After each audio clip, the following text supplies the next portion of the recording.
Warren Fiscal Court, Friday, September 11th, 2020. Now called to order. I want to welcome everyone here today, and welcome Esquire Ron Cummings, who will lead us in prayer first, and then lead us in pledge afterwards. But first, I wanted to just bring to everyone's attention something you already know. Today is September 11th. 19 years ago today, we all remember exactly where we were at this time. We all remember standing or sitting in front of the TV set watching the second airliner hit the World Trade Center in total amazement,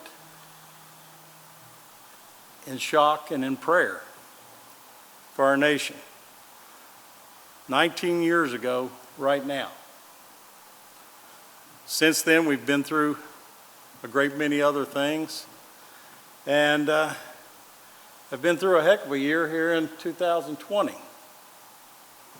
But I wanted to turn it over to Esquire Cummings for prayer, but first I'd like to ask everyone for just a moment of silence to remember all those people who we lost during 9/11, 2001, and all of the people, first responders, law enforcement officers, and private citizens.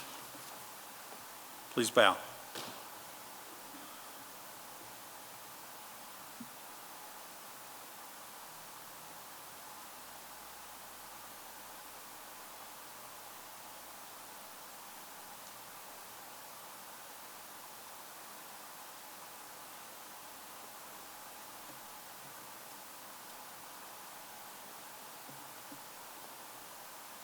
I'd like to ask everyone to please stand for prayer and for the pledge immediately following.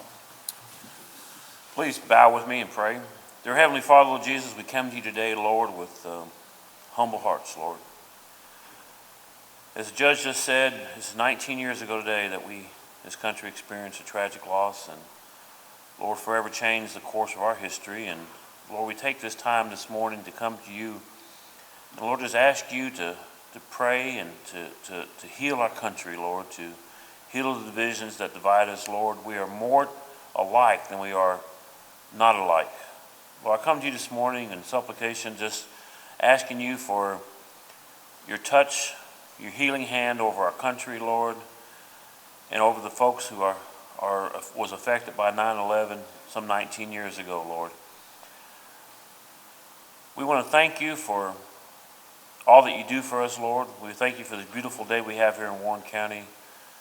The change of the season, fall coming upon us, Lord, shows you the change of the season, that we also can change our hearts, and our country can change our hearts. So I come to you today, Lord, and just thank you. All good things come through you, Lord, and we're honored and blessed to serve this great country, and Lord, especially this county. We're so lucky to live in Warren County. So right now I pray blessings for all the leaders, both state, city, and local government. And Lord, I just come to you and ask you to continue to help us to understand, to be open and receptive, Lord, to the things that you ask us to. Lord, as we look over this meeting, may you guide our decisions that we make this morning, Lord. And we always remember, Lord, we give you honor and glory in everything that we do. In Jesus' name I pray. Amen. Amen. Face the flag. I pledge allegiance to the flag of the United States of America, and to the republic for which it stands, one nation, under God, indivisible, with liberty and justice for all.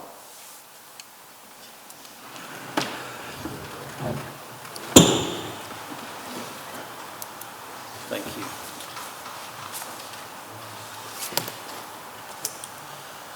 Okay. Please call the roll. Here. Here. Esquire McWhorter. Here.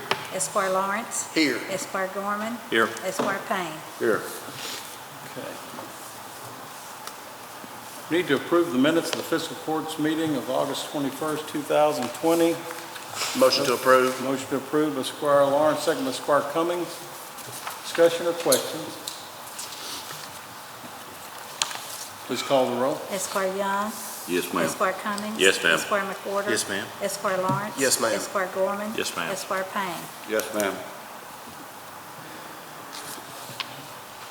Item number 5 is to approve the work schedule for the Warren County Road Department. So moved. Motion by Squire McWhorter, second by Squire Young.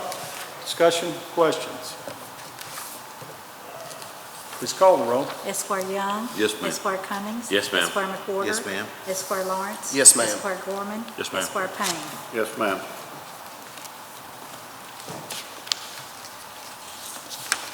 Item number 6 is to approve personnel changes for Warren County. So moved. Motion by Squire Payne, second by Squire Lawrence.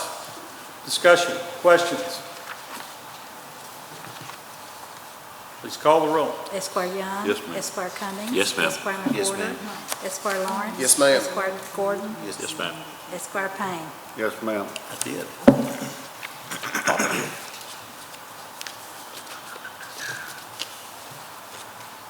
It's unmuted.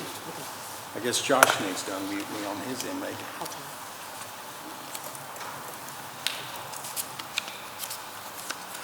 Okay, if there are no objections, I'd like to move item number 26 at this time up as a courtesy to someone who's joined us for a presentation. Mr. Bobby Raybold is here with us today, who is the vendor and the person who we had purchased a previous PathGuard fogging machine from, and we have on the agenda number 26 to purchase another one as a recommendation by Mr. Markram, who is satisfied with the use and performance of the system, and he wanted Mr. Raybold to give the fiscal court a presentation so that you have a full appreciation for the product that he's using. Mr. Raybold? Thank you, Judge Buchanan. First of all, thank you all for approving the funding on the previous dry fogging device that is being used exclusively in the Justice Center. I believe that this system is going to be used in this facility. So we'll have 2 systems in the county. City government has, just to mention, has also purchased several of these systems and using them in a variety of capacities. So this is a unique technology. I'll try to make this very short because I know you're extremely busy. There's a lot of fogging technologies in the marketplace. They've been around for years. Who hasn't used a can of fogging to kill fleas or pests in their own home? So fogging is not a new technology. What is new about my technology is that we're utilizing 90 psi compressed air. And that 90 psi compressed air is the jet engine that powers the fogging device. All other fogging devices are battery operated. They lose their power fairly quickly, and they're not capable of producing what we call under 10 micron size particles. To give an example, a grain of salt, take it off? If you want to. Okay, thank you. That makes it a lot better, I appreciate it. But typical devices, fogging devices, are going to produce micron-sized particles that are 20, 25 at best, typically in the 30 to 40 range. So when you're fogging with these types of devices, you're essentially misting. You're creating a mist, and that mist lands on top of the table and on your papers, and it leaves a wet residue. When you're producing a micron-sized particle that is under 10 microns, and our device produces micron particles from 1 to 10 microns in size, with the average being only 3.5 microns. It's extremely small. They're microscopic. You can't see them with the human eye. Well, the bottom line is when they saturate the air, which you will see in a moment, they will float in the air. Eventually, they will land on your desk all around, and you can wipe your finger across the top of the desk and there's no residue left because the microns are just so small. Yet, the disinfectant is attacking any microscopic contaminant that might be there, such as someone who has sneezed or coughed and they have the flu virus or the COVID virus or a cold or whatever the case may be. So truly, what I have is unique. Nobody else in the country at this time has a device that will consistently produce a 1 to 10 micron size particle in mass, great mass as you will see, with consistency, nonstop dispersion of these microscopic particles. So I can literally fog this room or smoke this room with billions, literally billions of microscopic disinfectant particles. Can't see them, but they're there. And when they land, if they touch a contaminant, they will begin to disinfect that contaminant and not leave a residue. The actual disinfectant that we're using is a product that's used in 20 countries worldwide. They actually spray it on plants because it kills plant disease, creates a greater yield, greater bushels.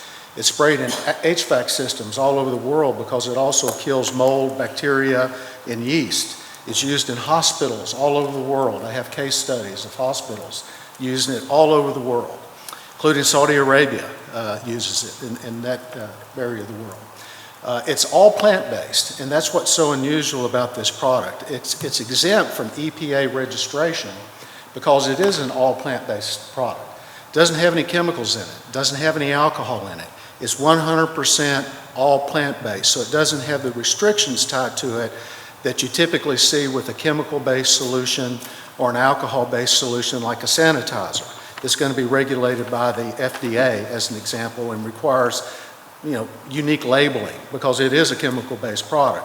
Our product doesn't require that because it's an all plant-based product. Low toxicity combined with extremely high efficacy, which means it kills. It actually kills 171 pathogens, including COVID, the flu viruses, Ebola, MRSA, the list goes on and on and on. And in addition, when it's actually dispersed in an environment such as this, it has return vents. It'll actually go up into the return vents, into the HVAC system, and will attack any mold, bacteria, and yeast that's actually in the system. And then lastly, and I think this is probably the most important thing, is that because we're actually producing under 10 micron size particles, which is very unique, when you cough, sneeze, talk, and you have an infected droplet, bad timing. Give me one moment for that to do its thing. Or can you all hear me? Yeah, we see. Oh, okay.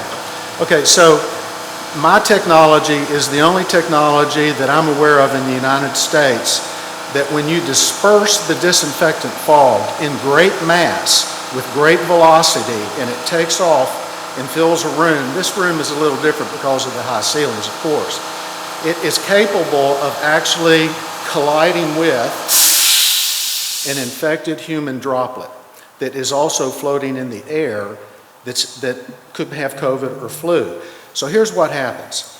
If my fog particle passes and collides with a human droplet, they will merge. That's known as they agglomerate. And once they agglomerate in midair, then gravitational agglomeration takes over, which means that gravity, it's now a heavier particle, it's now heavier than the air, if you will, and at this point, good old-fashioned Mother Nature, gravity, takes that particle out of the breathable airspace to the surface. That surface may be on the table, it may be on the floor, but the key is that when it collides with that virus, it then becomes two particles which are heavier than one particle, and gravitational agglomeration takes over and takes it out of the breathable airspace. No other fogging system in the United States, is portable fogging system like mine, is capable of doing that. So not only do we disinfect all of the surfaces, we're disinfecting the air at the same time, which is the very reason we're all wearing masks, to help prevent the inhaling infected particles. Any questions so far? Okay, this is going to be a very short demo. I could stay here and talk for hours because I'm so excited about the technology, but I know that's not going to work. If you have any questions, let me know. I put a black backdrop here so that you can actually see the amount of fog that's coming out. Please notice that when it comes out initially, it's going to look like a cloud of fog, but then it's going to disperse. It's going to spread out, and then it will become somewhat invisible at that point. But please understand there are billions and billions of these particles that are being carried around by the air currents from the air conditioning. Bob, Yes, sir. Yes, sir. what about somebody's got an open drink in the room? Well, that's an excellent question. Thank you. This is a non-toxic, all plant-based disinfectant. It's harmless to humans, aquatic life, and plants. And that's why the EPA has it listed as exempt from registration, because it's non-toxic.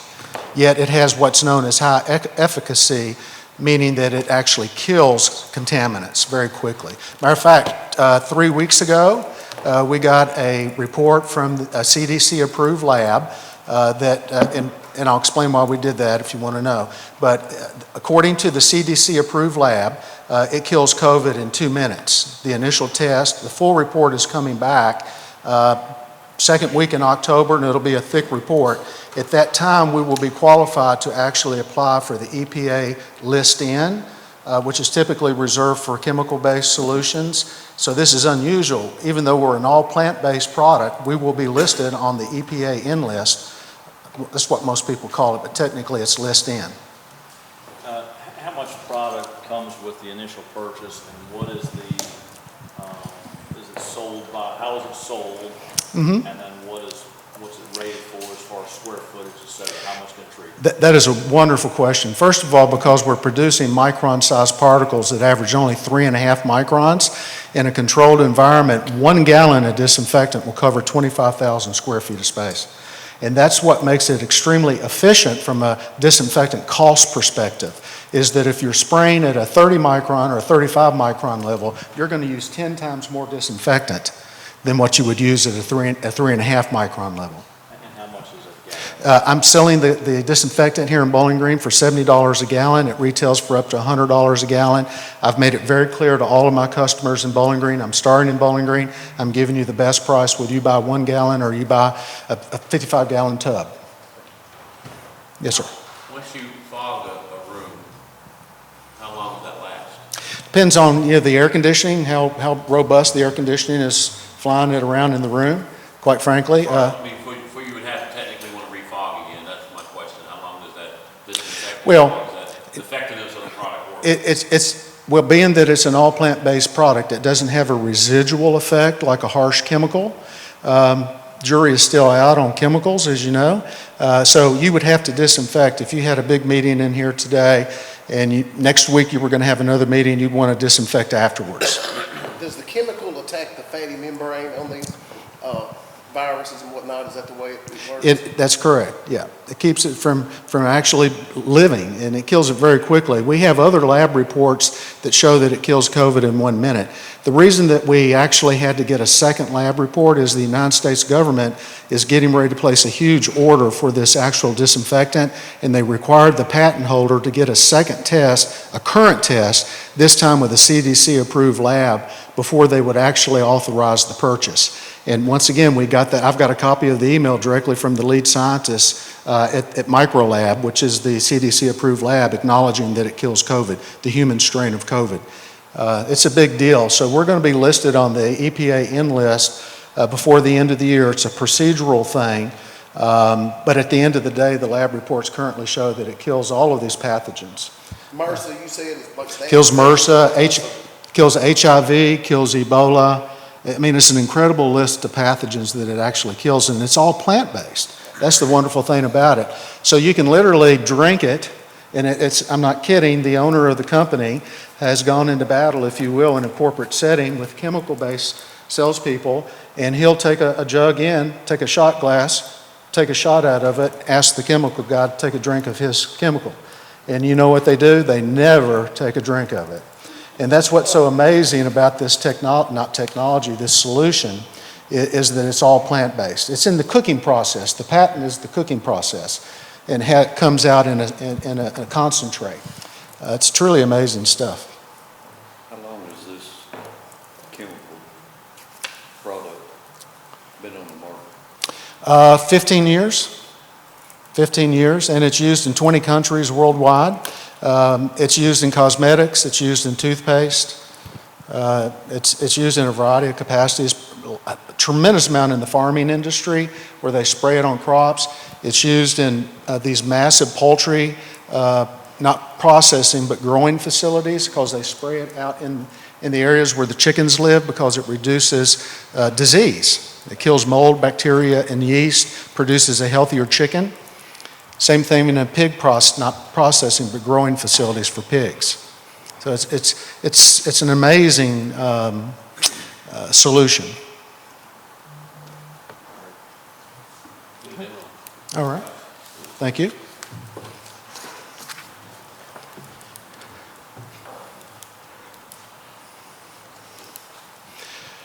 Couple of things. Once again, we're powered by 90 PSI.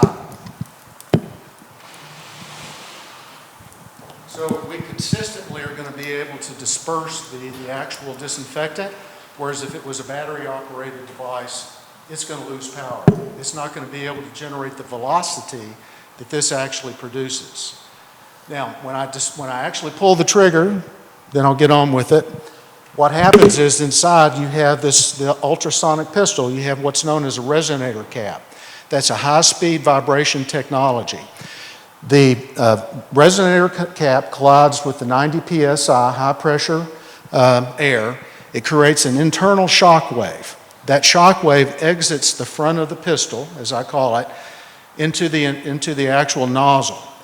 And it collides with a small stream of disinfectant. At that point, it literally explodes in front of your eyes into fog, micron-sized particles that are, once again, 1 to 10 microns in size.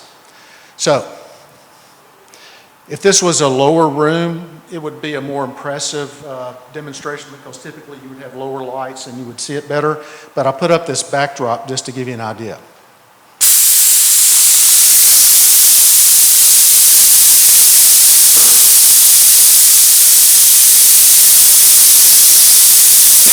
Typically what I would be doing is I'd be walking around in the room. I would have the backpack in my hand, like this, or I would have it in my little wagon, and I'd be pulling it around. So in the Justice Center, they stole my little green wagon from me. They said they had to have that. So I let them have my green wagon, and they now cart this backpack and the actual compressor throughout the building into courtrooms, so it's very portable, but it actually has a backpack where you can actually put it on as a backpack if you wanted to wear it. So anyway, the bottom line is if you'll look here,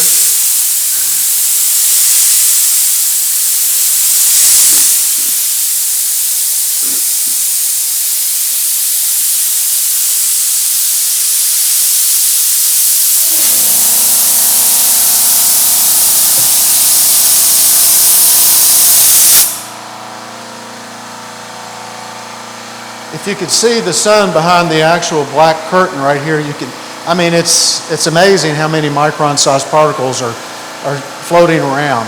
So once again, if COVID is in the air on a human droplet, it's very capable of colliding with that droplet, begins the disinfecting process at that point, and then gravitational agglomeration takes over and good old-fashioned gravity takes it out of the breathable airspace.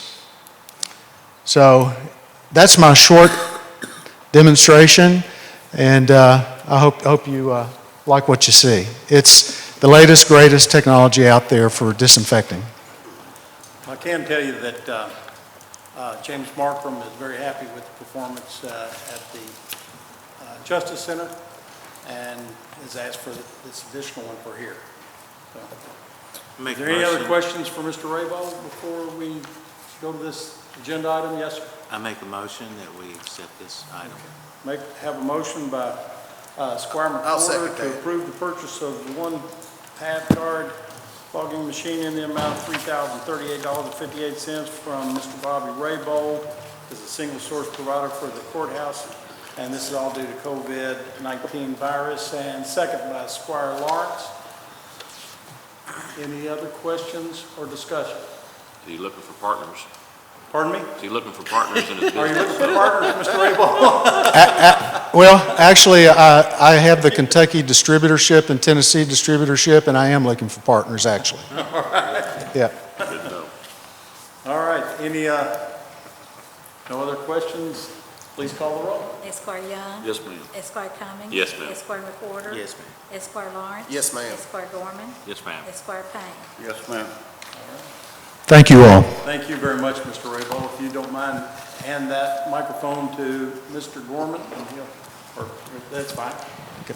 Just want to get that back up here. Thank you very much. Thank you very much for being here this Thank you, morning. sir. Really appreciate it. Thank you.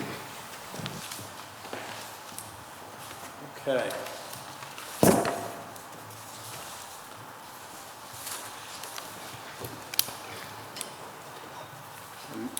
While Mr. Raybold is packing up his equipment, we'll move right along to item number 7, which is to approve the second and final reading of ordinance 2038, authorizing a lighting agreement between Warren Rural Electric Cooperative Corporation and Northridge Section 11.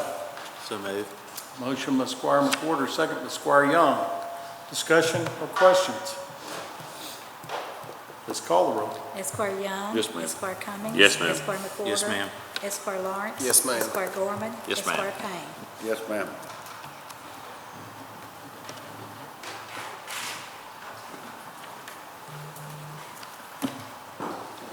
Okay, item number 8 is to approve second and final reading of ordinance 2039, rezoning property located at 515 Perry Martin Road from agriculture to residential estate containing approximately 4 acres and presently owned by Betsy Phillips Estate and care of Terry Perkins with Walter C. and Sharon K. Jenkins as the applicant. Motion. Motion by Squire Cummings, second by Squire Gorman. Discussion or questions? Please call the roll. Esquire Young. Yes, ma'am. Esquire Cummings. Yes, ma'am. Esquire McWhorter. Yes, ma'am. Esquire Lawrence. Yes, ma'am. Esquire Gorman. Yes, ma'am. Esquire Payne. Yes, ma'am. Item number 9 is to approve second and final reading of ordinance 2040. Zoning text amendments that were approved for first reading last meeting. Motion by Squire Young, second by Squire McWhorter. Any discussion or questions? Please call the roll. Esquire Young. Yes, ma'am. Esquire Cummings. Yes, ma'am. Esquire McWhorter. Yes, ma'am. Esquire Lawrence. Yes, ma'am. Esquire Gorman. Yes, ma'am. Esquire Payne. Yes, ma'am. Next item is to approve second and final reading of ordinance 2041, establishing Taz Court as a county road and authorizing maintenance thereon and setting the speed limit thereon, and also authorizing the county road department to install signage. Motion. Motion by Squire Lawrence, second by Squire Cummings. Discussion or questions? Please call the roll. Esquire Young. Yes, ma'am. Esquire Cummings. Yes, ma'am. Esquire McWhorter. Yes, ma'am. Esquire Lawrence. Yes, ma'am. Esquire Gorman. Yes, ma'am. Esquire Payne. Yes, ma'am. Item number 11 is to approve second and final reading of ordinance 2042, authorizing a lighting agreement between Warren Rural Electric Cooperative Corporation and Alton Land Partners LLC, a Kentucky limited liability company, as the developer and owner of Breckenridge Subdivision Phase 1. Motion. Motion by Squire Cummings, second by Squire McWhorter. Discussion or questions? Please call the roll. Esquire Young. Yes, ma'am. Esquire Cummings. Yes, ma'am. Esquire McWhorter. Yes, ma'am. Esquire Lawrence. Yes, ma'am. Esquire Gorman. Esquire Payne. Yes, ma'am.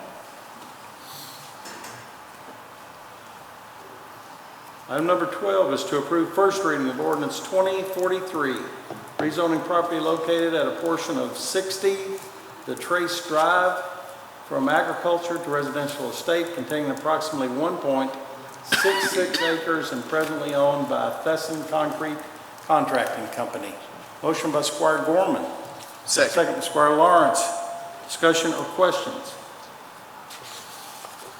Please call the roll. Esquire Young. Yes, ma'am. Esquire Cummings. Yes, ma'am. Esquire McWhorter. Yes, ma'am. Esquire Lawrence. Yes, ma'am. Esquire Gorman. Yes, ma'am. Esquire Payne. Yes, ma'am.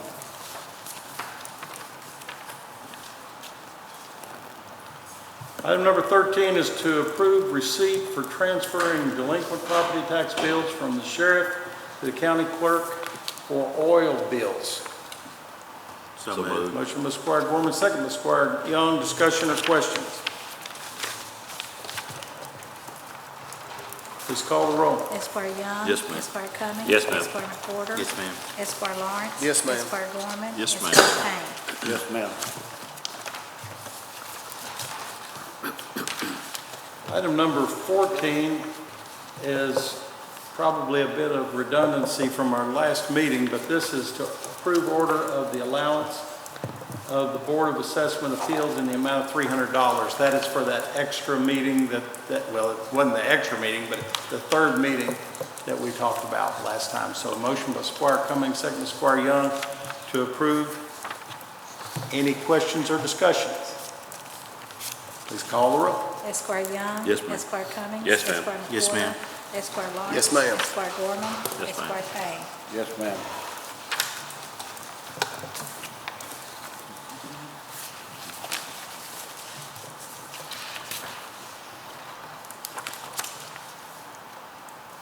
Item number 15 is to approve Resolution 2017, accepting report for Warren County Attorney's Office, Bad Checks Division. So moved. Motion by Squire Young, second by Squire Cummings. Discussion or questions? Amy, I'll ask one question. Go ahead. Just in general, are you seeing bad checks on the rise, or are they? Complete decline. Yeah, they're really going away. Most people are using debit cards now. A lot of people aren't taking checks because it is hard to collect bad checks. So, Just curious. yeah, definitely on the decline. Thanks. If no other questions, please call the roll. Esquire Young. Yes, ma'am. Esquire Cummings. Yes, ma'am. Esquire McWhorter. Yes, ma'am. Esquire Lawrence. Yes, ma'am. Esquire Gorman. Yes, ma'am. Esquire Payne. Item number 16, approve the July 2020 Treasurers Report. So moved. Motion by Squire McWhorter, second by Squire Young. Discussion or questions? Please call the roll. Esquire Young. Yes, ma'am. Esquire Cummings. Yes, ma'am. Esquire McWhorter. Yes, ma'am. Esquire Lawrence. Yes, ma'am. Esquire Gorman. Yes, ma'am. Esquire Payne. Yes, ma'am.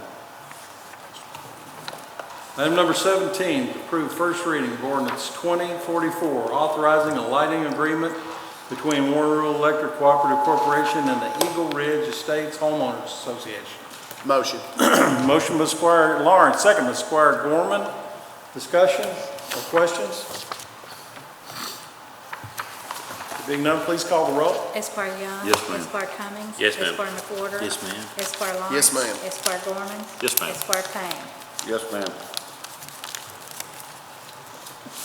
Item number 18 is to approve first reading of ordinance 2045, rezoning property located at 2162 Ponsville Kepler Road from agriculture to rural residential and residential estate containing approximately 4.03 acres and presently owned by Otis L. Yoakley and Chris Grable as the applicant. Motion.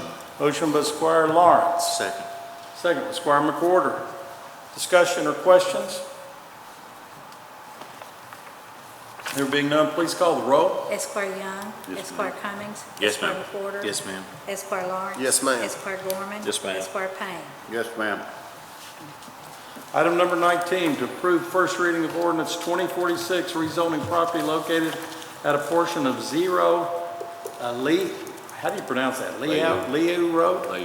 Liu Road, from agriculture to residential estate containing approximately 2.114 acres and presently owned by Jason Mills. Motion to approve by Squire Gorman. Discussion. Second. Oh, Second by Squire Payne. No discussion or I questions? just want to make sure you read, Yes, sir. you said it was owned by, you skipped down, it's really owned by Kelly Lowe. I think you skipped. Yes, you did. Oh, good grief. I just want to make sure. No, you're exactly right. You're exactly right. This Zero Lihu Road from agriculture to residential estate containing approximately 2.262 acres and presently owned by Kelly and Candy Lowe. Okay, we have a motion and a second. Any further discussion, questions, or corrections? Please call the roll. Esquire Young. Yes, ma'am. Esquire Cummings. Yes, ma'am. Esquire McWhorter. Yes, ma'am. Esquire Lawrence. Yes, ma'am. Esquire Gorman. Yes, ma'am. Esquire Payne. Yes, ma'am. All right. Item number 20 is to approve first reading of ordinance 2047, rezoning property located at 641 Lewis Road from agriculture to residential estate containing approximately 2.114 acres and presently owned by Jason Mills. Motion. Motion by Squire Lawrence, second by Squire McWhorter. Discussion or questions? Please call the roll. Esquire Young. Yes, ma'am. Esquire Cummings. Yes, ma'am. Esquire McWhorter. Yes. Esquire Lawrence. Yes, ma'am. Esquire Gorman. Yes, ma'am. Esquire Payne. Yes, ma'am. Item number 21 is to approve first reading of ordinance 2048, rezoning property at 886 Travelstead Road from agriculture to rural residential, containing approximately 2.59 acres and presently owned by Jimmy and Mary Caudle, with Melanie Hitson as the applicant. So moved. Motion by Squire Young, second by Squire Gorman. Discussion or questions? Please call the roll. Esquire Young. Yes, ma'am. Esquire Cummings. Yes, ma'am. Esquire McWhorter. Yes, ma'am. Esquire Lawrence. Yes, ma'am. Esquire Gorman. Yes, ma'am. Esquire Payne. Yes, ma'am. Item number 22 is to approve the purchase of brush cutter in the amount of $5,160 to Boyd Cat at Sourcewell pricing for the Warren County Parks Department. Is Chris Motion by gonna Squire use Cummings, pardon me? this? Is Chris gonna use this himself? Yeah, Chris will use that himself, probably. I prefer him not to, but he probably will. Have a motion by Squire Cummings, second by Squire Young. Any other questions? Chris, you're not planning on using this yourself, are you? I've used it and it's lots of fun. I know you have. I know you have, and you probably will. All righty. No further questions, please call the roll. Esquire Young. Yes, ma'am. Esquire Cummings. Yes, ma'am. Esquire McWhorter. Yes. Esquire Lawrence. Yes, ma'am. Esquire Gorman. Yes, ma'am. Esquire Payne. Yes, ma'am. Item number 23 is to approve resolution 2018, the coronavirus relief fund. Motion. Motion by Squire Lawrence, second by Squire Payne. This, as you all know, is our first of 3 or 4 tranches of recovery and reimbursement for coronavirus-related and approved CARES funds through DLG. So it's federal funding that's administered through the Department of Local Government in Frankfurt. No questions? Please call the roll. Esquire Young. Yes, ma'am. Esquire Cummings. Yes, ma'am. Esquire McWhorter. Yes, ma'am. Esquire Lawrence. Yes, ma'am. Esquire Gorman. Yes, Esquire ma'am. Payne. Yes, ma'am.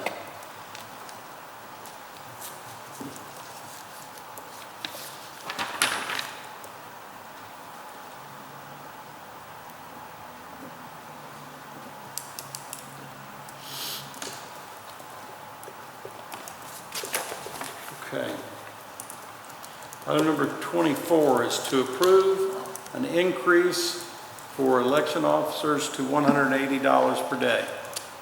Motion by Squire Cummings, second by Squire Gorman. Discussion or questions?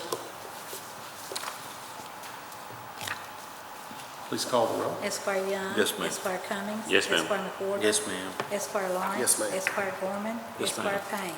Yes, ma'am. Is that all good, Ms. Yates? All right, thank you.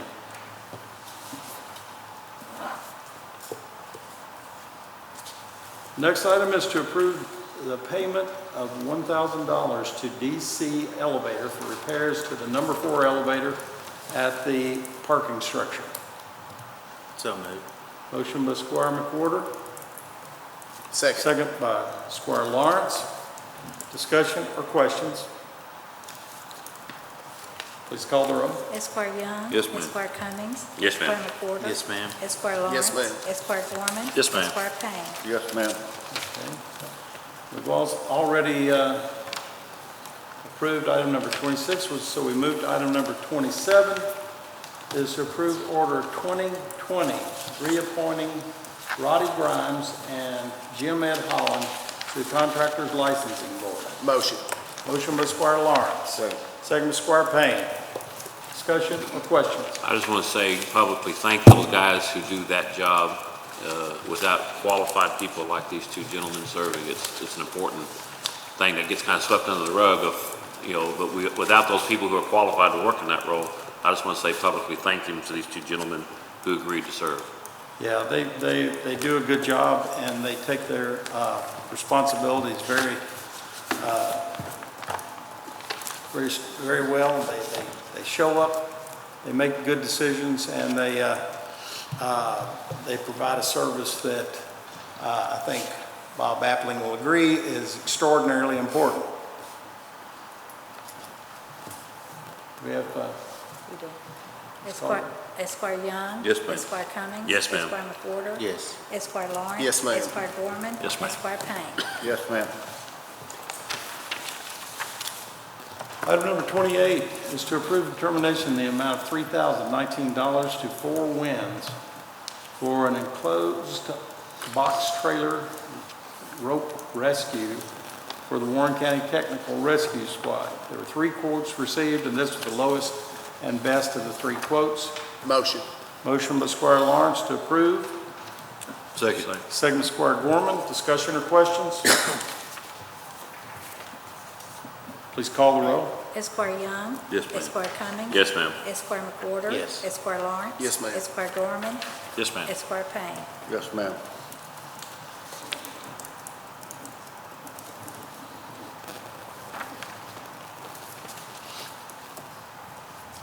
Item number 29 is to approve the 211 report for August 2020. Motion by Squire Lawrence, second by Squire Gorman. Discussion or questions? Please call the roll. Esquire Young. Yes, ma'am. Esquire Cummings. Yes, ma'am. Esquire McWhorter. Yes, ma'am. Esquire Lawrence. ma'am. Esquire Gorman. Yes, ma'am. Esquire Payne. Yes, ma'am. Item number 30 is to approve the determination in the amount of $7,995.40 for 2 GetTac laptop computers for the Warren County Parks Department. There were 3 quotes solicited and only 2 received, and this was the lowest and best quote. Motion by Squire McWhorter, second. Second by Squire Cummings. Any discussion or question? Yes, sir. And I do Mr. have- Gorman. I do have a question. These are super duper special laptops for $4,000 each. I'm sure there's something significant about them. Just curious. Yes, sir. What we've been doing is I've been using one for several years, actually a Dell Rugged computer, and so we've got a mobile office concept that we've kind of gone to with our work order system, with doing inspections, our playground inspections. Our special projects manager also has a Rugged. Our assistant director has a Rugged. Because they are out in the field doing different things, instead of them having to come back to their offices and use their desktops, they're able to accomplish things out in the field. So these computers are able to take vibrations in vehicles as they're moving around. We do have docking stations in the vehicles, similar to what the sheriff's office has. Sheriff Hightower and Jessica Coles did reach out to us yesterday, hooked us into a new vendor that we're hoping to be able to do some business with in the near future. They were unable to match the pricing for these 2 units, but basically it provides an alternate workstation that is a lot more mobile. We have our little MiFi units that we can travel around, do our inspections, do our reporting, and we're starting to actually have meetings in open spaces with leagues and different things like that because of COVID. So it gives us some alternative ability to do functions outside of the normal office area. So. Any other questions for Mr. Comer? Great, thank you. It's a good question. Anyone have anything else? Please call the roll. Esquire Young. Yes, Esquire ma'am. Cummings. Yes, ma'am. Esquire McWhorter. Yes, ma'am. Esquire Lawrence. Yes, ma'am. Esquire Gorman. Yes, ma'am. Esquire Payne. Yes, ma'am. Item number 31 is to approve emergency determination in the amount of $1,087.50 to Automated Building Concepts for repairs to one of the air conditioners at the Warren County Regional Jail. So moved. Motion by Squire McWhorter, second by Squire Cummings. Discussion or questions? Please call the roll. Esquire Young. Esquire Cummings. Yes, ma'am. Esquire McWhorter. Yes, ma'am. Yes, Esquire ma'am. Lawrence. Esquire Gorman. Yes, ma'am. Esquire Payne. Yes, ma'am.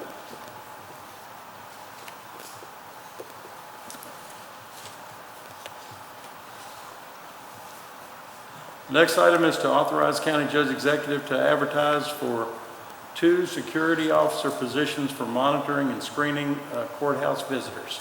Motion. We have a motion by Squire Young, second by Squire Lawrence. Do we have any questions about this? Okay, you all understand that to date, ever since we opened up the courthouse, I know you all know this, but I'm just saying for the record, since we opened up the courthouse, we've been utilizing bailiffs or deputies from the county sheriff's office. Justice system is going back to work in full course. He needs the bailiffs down there. We need to have the sheriff's deputies back performing their ordinary jobs. So we're going to hire 2 part-time officers, work for the county in uniform to help screen. They'll greet people as they come in the door. They'll help screen them and direct them to the location where they need to have their service provided for them, which could be on one of 3 floors. So it's important to have people who are trained to work with people and screen them pleasantly and make sure that people come to the courthouse with the right attitude about being screened. It's a service for the citizens, not against them. It's to help them stay safe as they come into the courthouse and to also help keep our staff safe. So, and I think really and truly everyone has really responded well to the officers who have been working the entrances to the courthouse and feel really good about this, but we'll go ahead and get this advertised as soon as we get this approved. We have motion and a second. Please call the roll.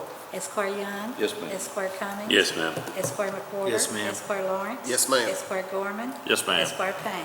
Yes, ma'am. All right, the next item is to approve the 4th quarter financial report for Warren County. So moved. Is there anything you need to share with them before we? Okay. No, sir. Do I have a motion to approve? Motion by Squire Cummings, second by Squire Young. Any discussion or questions? Please call the roll. Esquire Young. Yes, ma'am. Esquire Cummings. Yes, ma'am. Esquire McWhorter. Yes, ma'am. Esquire Lawrence. Yes, ma'am. Esquire Gorman. Yes, ma'am. Esquire Payne. Yes, ma'am. Item number 34 is to approve the resolution 2019 approving the tax rates for Warren County and further putting to record the tax rates for the taxing districts, which we don't have to vote on. We need to vote to put them to record. So I have a motion. Maybe we ought to have, do we need that in 2 different motions? What do you do? With approving the tax rates for the county and then putting this to record separately? Okay. All right. Do we need to approve resolution 2019 approving the tax rates for Warren County? Motion by Squire Cummings, second by Squire McWhorter. I'm sorry. Yeah. Okay. And tax rates, as you all already know, are the same as last year with the exception of one, which is the personal tax rates, and it's slightly down. Right, it's .1880 down from .1885. Okay. It's basically 18.8 cents per $100. Okay. And everything else stays constant. So it'll be the same rates on real estate and other rates, but the one change is a downward trend, so we are reducing the personal taxes. We have a motion? We do. And a second? We have any other discussion or questions? Please call the roll. Esquire Young. Yes, ma'am. Esquire Cummings. Yes, ma'am. Esquire McWhorter. Yes, ma'am. Esquire Lawrence. Yes, ma'am. Esquire Gorman. Yes, ma'am. Esquire Payne. Yes, ma'am. And now, of course, we have all the taxing districts are all in.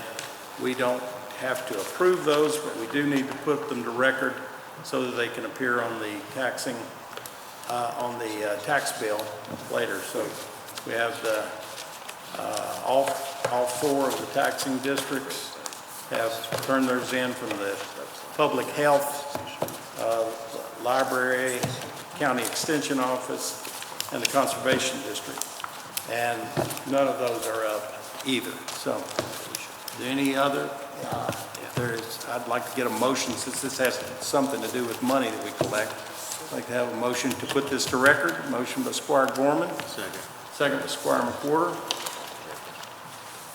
No discussion or questions? Please call the roll. Esquire Young. Yes, ma'am. Esquire Cummings. Yes, ma'am. Esquire McWhorter. Yes, ma'am. Esquire Lawrence. Yes, ma'am. Esquire Gorman. Yes, ma'am. Esquire Payne. Yes, ma'am.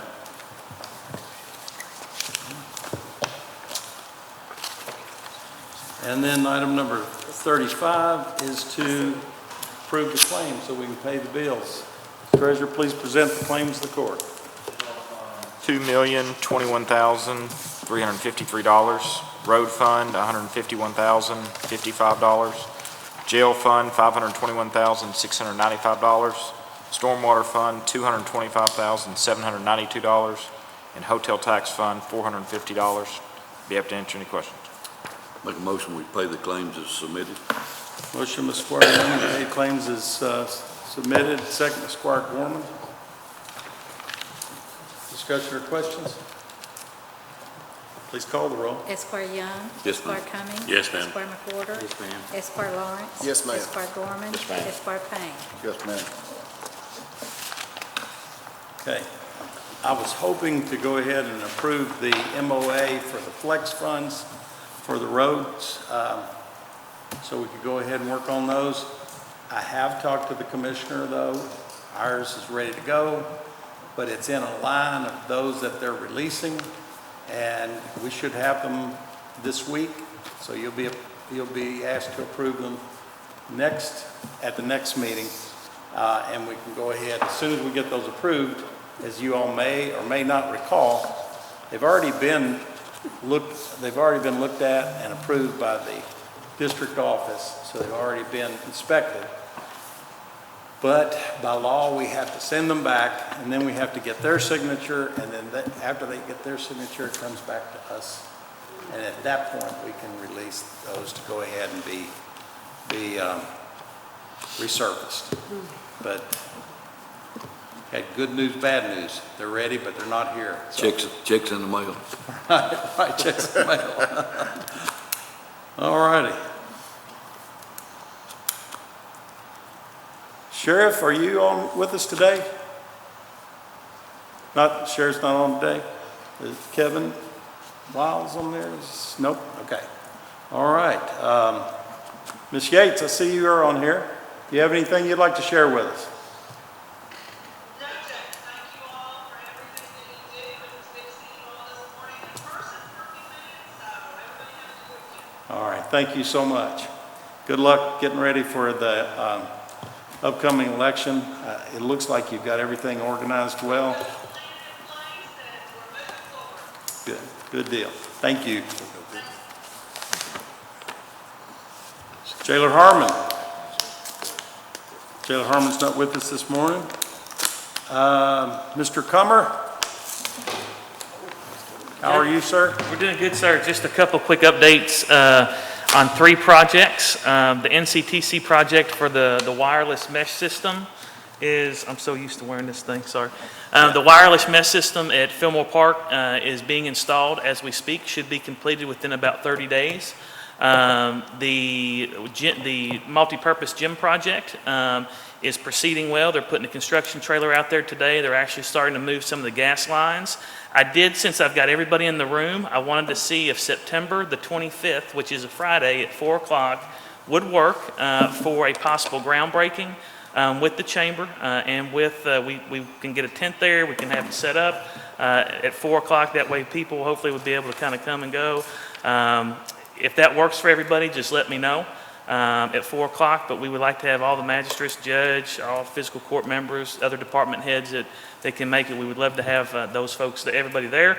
We'll have people socially distanced. And then also at Fillmore Park, the Kiwanis and the maintenance building project is moving along well. They've moved all the dirt. They're beginning to move in concrete components. They've brought in the fill dirt for the maintenance building side. And then the fourth thing is all of our fall youth sports, with the exception of a few, are operating at limited capacity. Things are going well. People are adhering to our rules and regulations. It looks a whole lot different than it did last fall, but we are playing sports. We feel confident that we can continue to play sports if the public is willing to work with us to make sure that we're providing the safest environment. So that's a quick parks update. Thank you very much. Any questions for Mr. Comer? No, I had the opportunity this past weekend to be at Fillmore Park for the All-Stars, and everything went good. It went good. I was well pleased with the way people conducted themselves and how things were set up. It was nice. It was the 11 and under tournament. Yes.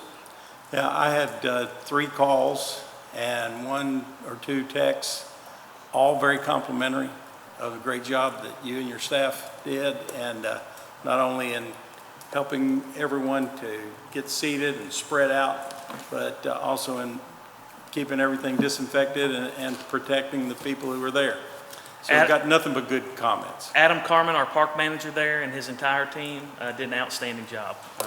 His entire Fillmore Park crew, they What spent was the other 2 counties had teams? Davis, maybe? No, Muhlenberg, I think. Muhlenberg was, I think, maybe. Muhlenberg, east, north, south. No, they wouldn't. It was Logan Simpson County? and I can't remember maybe off the top of Todd. my head. Logan and Todd, I think, Chris, in this group. But I was talking to some parents, grandparents from that county, and we were talking about what they had been through this year trying to get sports done in their county, and I explained somewhat what we went through here and the cost, and they were very appreciative of what we had done. Just to let you all know, is all the sports plans that we are running through are going through the health department. Matt Hunt and Jama Jemson with the health department have been outstanding. They've reviewed every single plan, and we're making modifications as they recommend to us. So they've really helped us out. So that's one reason that we're able to play. Thank you. Mr. Moore, do you have anything for us today? I was just trying to be prepared for LS Fest that's starting right now. There's a few more road improvements to make, in coordination with Brian and Grace Management, Sheriff's Office, and a lot of people trying to make sure this traffic is managed. It's going well. Great, great. Did Scotty's complete that little addition section? They finished up yesterday around 1:30 or 2, and as of right now, between 10 and noon and 10 and 12 today, do a test run of 2 lanes of Beach Bend Road all the way in, try to move as many cars just so that we can tweak anything, cone, barrels, direction signs that are needed, because tomorrow morning, 6:30 a.m., 7 a.m., when everyone really starts running in on their busy day, there will be some traffic in the way, so we're hoping we can test it and be ready tomorrow. Well, I hope so too. I think everything's going to go well. You and the road department, the sheriff's department, city police, the tourism chamber, everyone's worked so well together, and Holly has done a masterful job of really working with every division, every department, and working with Beach Bend and traffic control to make sure that this is an event that they'll be proud of after the fact. Not only making sure everyone has fun and gets in and out safely, but also that they go home safe. And no one gets any exposure. And I think so far they've had indications that they've gotten a good response from the people who are planning to attend. They're not selling tickets at the door, right? It all had to be pre-authorized online. So they're limiting the number of people who can come. And it looks like it's going to be well planned and really implemented well. So thank you for all the time you spent helping get everything. Appreciate it. Okay, Mr. Young is not on here. Mr. Reagan, I see you're on here. Do you have anything you'd like to share? Just to let y'all know that we are looking over our RFPs for the solid waste recycling system again. We've looked at them several times, had to change them because of COVID and some other things.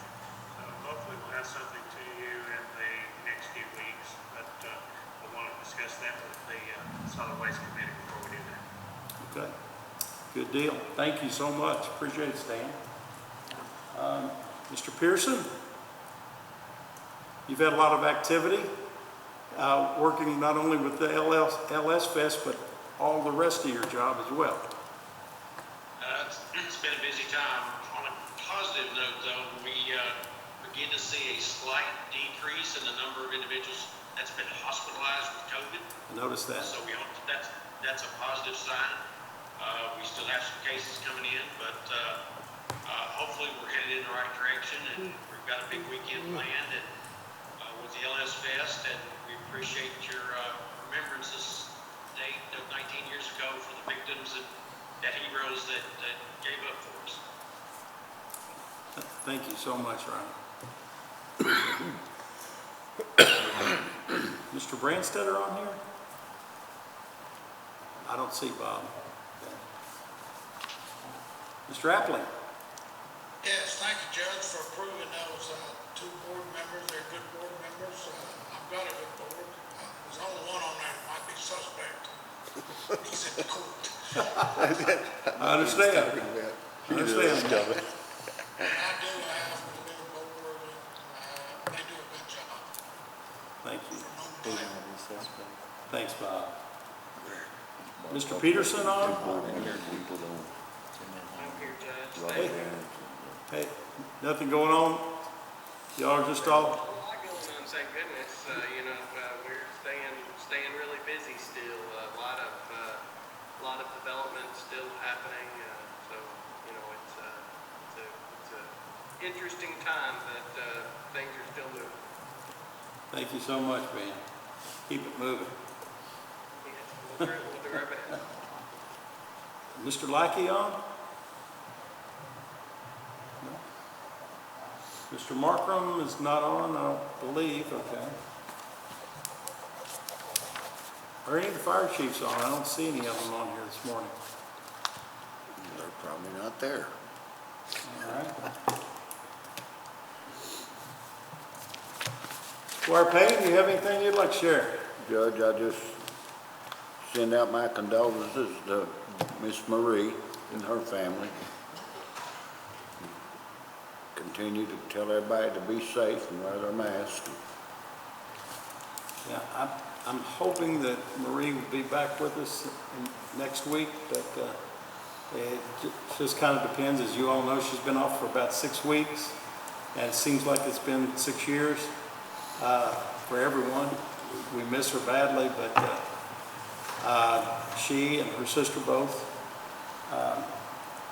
Margaret Young, were both in the hospital. They both had double pneumonia from COVID, and Marie was dismissed and is doing better. Still a little weak, doesn't have as much energy as she did before she had COVID, but she's been released by the doctor, and it's just waiting to see how quickly she regains her energy. And if it's anything like Marie, she'll regain it pretty doggone quick, because she's got more energy than everyone in this room put together on a normal day. But anyway, we're thankful that Marie, very thankful to God that Marie is doing better. But her sister Margaret did not make it, and we attended her funeral yesterday. And it's with great sadness to all of her family and everyone who knew her, because she, like Marie, was just a bundle of energy and loved her family and sports and everything about life. So we're very concerned for her whole family, and our prayers are with all their family. Squire Lawrence. I'm just echoing what Tony said, and I'd like to send my condolences out to Marie. You know, we all care so much about her. She does help anybody out that she possibly can up here. And I'd also like everybody to try to be as safe as possible. You know, it's also good to see everybody, you know, even like it is. Squire Gorman. Judge, again, just praying for Marie and her family and that loss of her sister Margaret. Also, it's as Squire Cummings mentioned earlier, and you mentioned earlier, 19 years ago, last night, 3,000 Americans went to bed not having any idea what the next day would hold, and their families are still paying the price for that and still grieving that loss. So just today is the 19th anniversary of 9/11, and that's what should be on people's minds today for sure. And then finally, just want to thank the community. We've got a great event our family does on Monday, our 3rd annual Birdies for Brittany, that's in honor and memory of my daughter, Brittany Gorman Parrish. And I'm excited, I have 2 magistrates. We have Squire McWhirter and Squire Lawrence playing in that tournament. There is prize money for 1st and 2nd and 3rd place, which is why Squire Young was not invited by these 2 to play in the event. But we're happy to have that out at Indian Hills Country Club. We have 55 teams that sold out in 7 days, and so that's a pretty great thing. We're just always so very humbled and blessed by this community, and great to be able to raise scholarship funds and also to help our nonprofit partner this year, Curbside Ministry. So we're excited about that. Thanks, Judge. Yeah, just to give you a heads up, and you probably already know this, Squire Lawrence is notorious for really stacking the deck with his players. I mean, you have I'm not no sure idea. You have no idea. Proudly, Judge. He may have Tiger Woods on there. Proudly. Proper word for that is sandbagger. That's exactly right. All right. You're gonna have to break a leg. That's Yeah, he's got an A and a B team. Oh, it's still there. Squire Cummings, do you have anything you'd like to share? I have a couple. Thanks, Judge. Obviously, just continue the thoughts with Marie and her family and the loss of Margaret. Anxious to see LS Fest take over this weekend. All the flack we took for expanding and widening Beach Bend Road. Hopefully all that's going to be proven well. That was a project that needed to be done. So I'm anxious to Monday see how everybody turned out with that, and anxious of the first trial run on the number of people coming in and out of Beach Bend Road.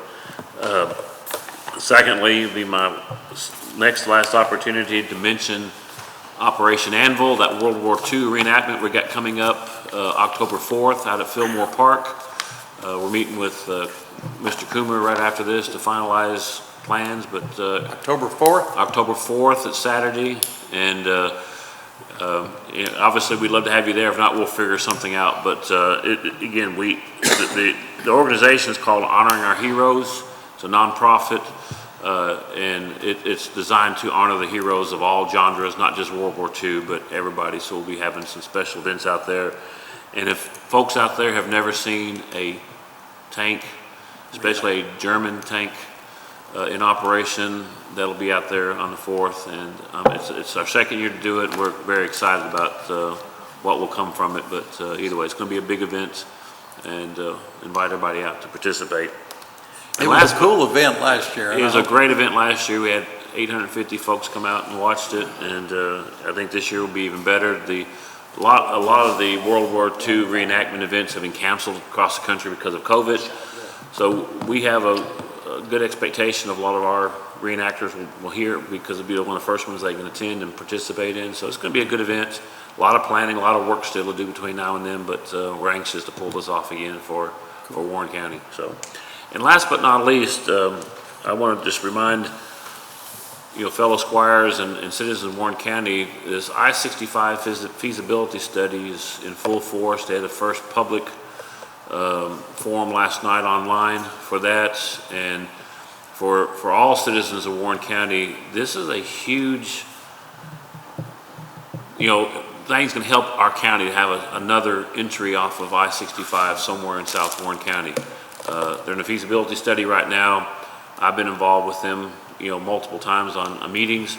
But it's something that when it comes to fruition, when they finally decide which one of the 3 points of entry they're going to do, this will affect and impact Warren County in a positive way, we think. So if you've seen information out there, you get invited to attend one of these public forums, please do. Put your input in it because, it's important, and it's important for Warren County. So I just want to mention that and follow that. There'll be a lot of more information to come, and this is probably a long way from actually happening, but we got to go through this to get to the next phase. So an important thing, though. It requires a lot of patience in planning big transportation enhancements like this. You plan them, get them all put together, and everything's great, and then it takes 7 or 8 years to get it to come. So it's a little frustrating, but it is something that over the years I've gotten, I don't want to say I've gotten used to it. It's still frustrating, but you begin to accept the fact that it just takes a long time to get big projects through. But you got to do this to get to there. Yeah, you can't, it's not going to just happen if you don't go ahead and plan it now. It's never going to happen. Right. Squire Young? Thank you, Judge. Again, look forward to the time when Marie can be back with us, and certainly send our condolences to her and her family. I just wanted to mention, Greg sent out an email the other day, yesterday, the day before, about our budget. Had some of the projected things in it, and I was well pleased with the information that's on that, Greg. It's one of the things that this COVID mess is certainly every one of us have talked about is our revenue, and it looks like we're doing pretty good with what was projected and what's coming in. So that's encouraging for all of us as far as our tax dollars coming into things. Another thing, I mentioned a while ago about the All-Stars. Congratulations to all the individuals that made the All-Star team to start with, and especially those that were winners in their individual tournaments, the ones that's moving on, to the next step, state, whatever it is. But congratulations to all those participants, boys and girls. Thank you, Judge. Thank you very much. Squire McWhorter? Thank you, sir. I just wanted to say, Marie, we miss you, we love you, and get back and get well. Hope you're back soon. Ms. Milliken? Just thinking about Marie, and she is at the top of our prayer list. Margaret was a good friend. I worked with her when she was in charge of the juvenile clerk's office. So she and Marie, I feel like are part of our family, yours too. So she's on my mind and heart. I'm thankful every day for our first responders and our military, but on 9/11, it seems to rise to the top of my thoughts, and I am so thankful for all the men and women who put their lives on the line every day to keep us safe. And I wear red on Fridays because I remember everyone that's deployed. So keep them at the top of your prayer list as well. Thank you. Mr. Burrow? Thanks, Judge. I also want to send out my condolences to Marie and all of her family. Ms. Hale? Thank you, Judge.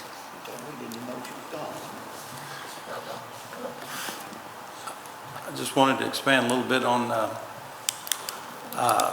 Squire Young's comments in regard to the budget and the amount of the funds, like was on our agenda today, that are being reimbursed through the federal government. Of course, we want to thank the leadership in the Senate and for carrying all of this forward and getting the CARES Act approved in the first place. Senator McConnell had a great deal more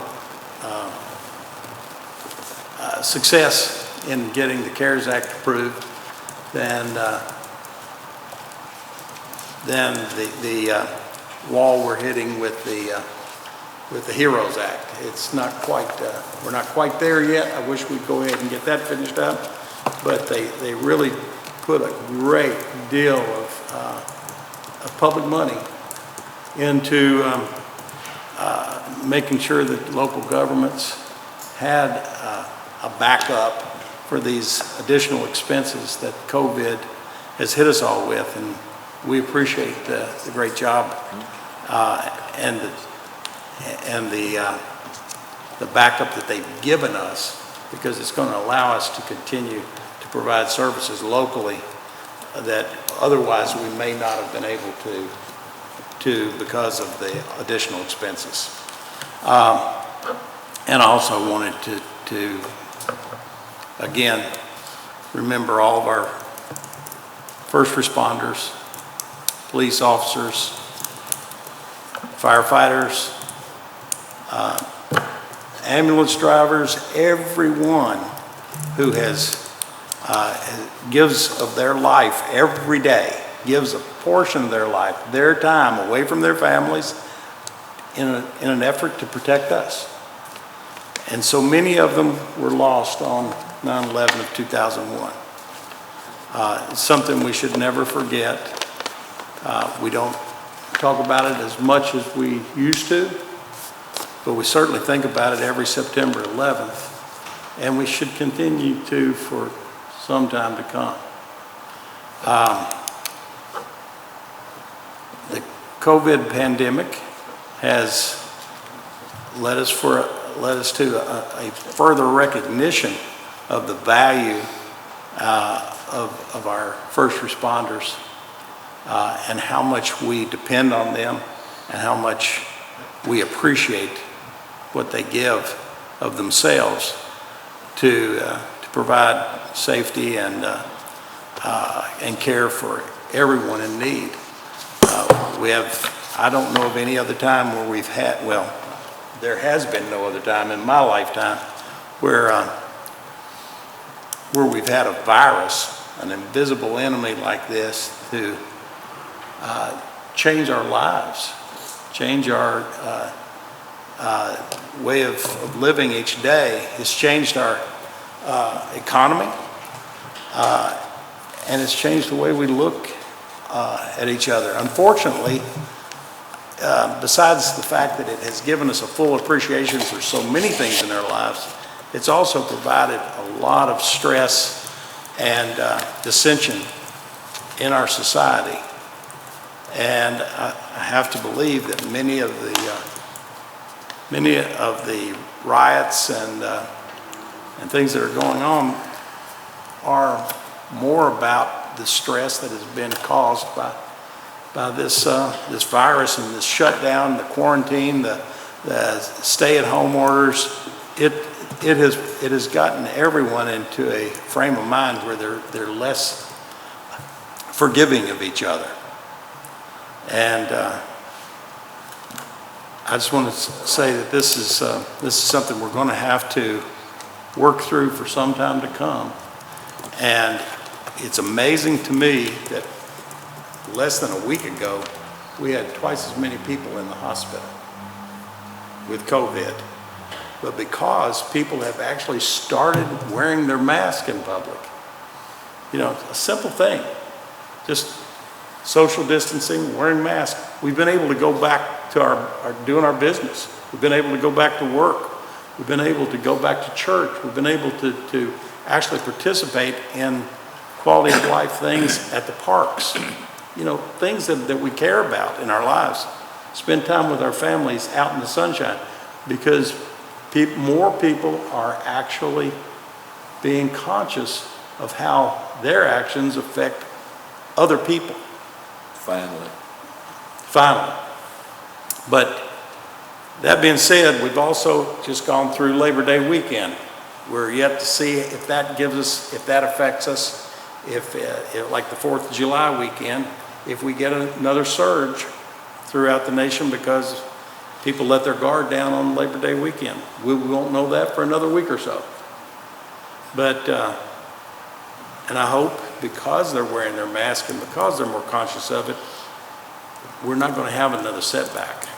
I don't think this nation can afford another shutdown. I don't think that, I don't think our economy can afford another shutdown. So we really need to stress to all of our friends and neighbors, if you see them out without a mask, ask them to put it on for you. If they don't feel like they need it, I understand, but they need it if they care about you. They need it if they care about their neighbors. They need it if they care about their parents and their grandparents. So let's stay on the path that we've started on. Let's keep down the hospitalization and keep driving our economy up and help it and rebuild our businesses. Anyway, our next fiscal court meeting is Friday, September 25th at 9 a.m. right here in the courtroom. If anyone has any questions or can't be here for that time, at that time, we'll also have it.